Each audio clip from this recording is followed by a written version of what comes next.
हे सरकार देवेंद्र फडणवीस हे राजधर्म पाळत नाही आणि राजधर्म न पाळणाऱ्या देवेंद्र फडणवीसांना आणि या सरकारला अधर्मी म्हटलं पाहिजे। 1 वर्षापेक्षा जास्ती दिवस होऊन देखील सभागृहाला विरोधी पक्ष नेता न देणं म्हणजे लोकशाहीची थट्टा आहे। देवेंद्र फडणवीस हे लोकशाहीला फाशी देत आहेत। विरोधी पक्ष नेत्याची नियुक्ती करणे हे संविधानाच्या अनुषंगानं अत्यंत महत्त्वाचं नव्हे तर अनिवार्य आहे। मात्र हे सरकार देवेंद्र फडणवीस हे राजधर्म पाळत नाही आणि राजधर्म न पाळणाऱ्या देवेंद्र फडणवीसांना आणि या सरकारला अधर्मी म्हटलं पाहिजे। निंदकाचे घर असावे शेजारी हा आध्यात्मिक संदेश त्यांना मान्य नाही। संविधानाच्या सर्व असणाऱ्या त्या ठिकाणी तरतुदी त्यांना मान्य नाही आणि 1 वर्षापेक्षा जास्ती दिवस होऊन देखील सभागृहाला विरोधी पक्ष नेता न देणं म्हणजे लोकशाहीची थट्टा आहे। मी त्यांना मागे जल्लाद म्हणालो होतो, कारण जल्लाद हा फाशी देण्याचं काम करतो। देवेंद्र फडणवीस हे लोकशाहीला फाशी देत आहेत, हे त्या निमित्ताने सिद्ध होत आहे।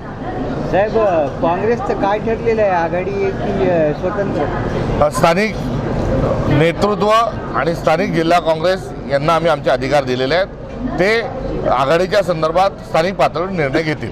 अधिवेशन कसं झालं साहेब, हिवाळी अधिवेशन? राजा उदार झाला आणि हाती भोपळा दिला असं या अधिवेशनाचं एकंदरीत वर्णन आहे। बिबट्यासारखे मुद्दे या ठिकाणी आणले गेले आणि गंभीर जे आहे हे दुसरीकडे घालवलं गेलं। शेतकऱ्यांच्या, शेतमजुरांच्या, महाराष्ट्राच्या नागरिकांच्या हातात काही मिळालेलं नाही।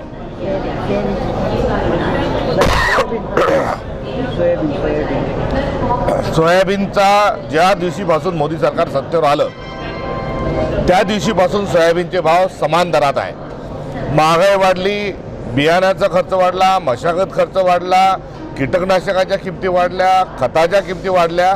मात्र सोयाबीन जसंच्या तसं याचं कारण काय तर नरेंद्र मोदींनी पंतप्रधान झाल्यानंतर पहिला निर्णय जो घेतला तो तेल बियाण्याच्या साठवणुकीची मर्यादा आहे त्यांनी काढून टाकली आणि आज तेल बियाण्यांचा सॉल्व्हंट प्लांटजवळ, तेल कारखान्यांजवळ 3 वर्ष पुरेल एवढा मोठा स्टॉक हा तेल कंपन्यांजवळ आहे आणि हा नरेंद्र मोदींचा आशीर्वाद त्यांना आहे। त्यामुळे हा निर्णय जोपर्यंत रद्द करणार नाही तोपर्यंत सोयाबीनचा भाव वाढणार नाही। त्यामुळे सरकार खाली खेचून काढल्याशिवाय सोयाबीन भाव वाढणार नाही, ही वस्तुस्थिती आहे। तर दुसरीकडे एवढ्या मोठ्या प्रमाणावर नुकसान होऊन देखील सोयाबीनच्या कास्तकारांच्या हातावर तुरी देण्याचं काम ही सरकारने केलं आहे।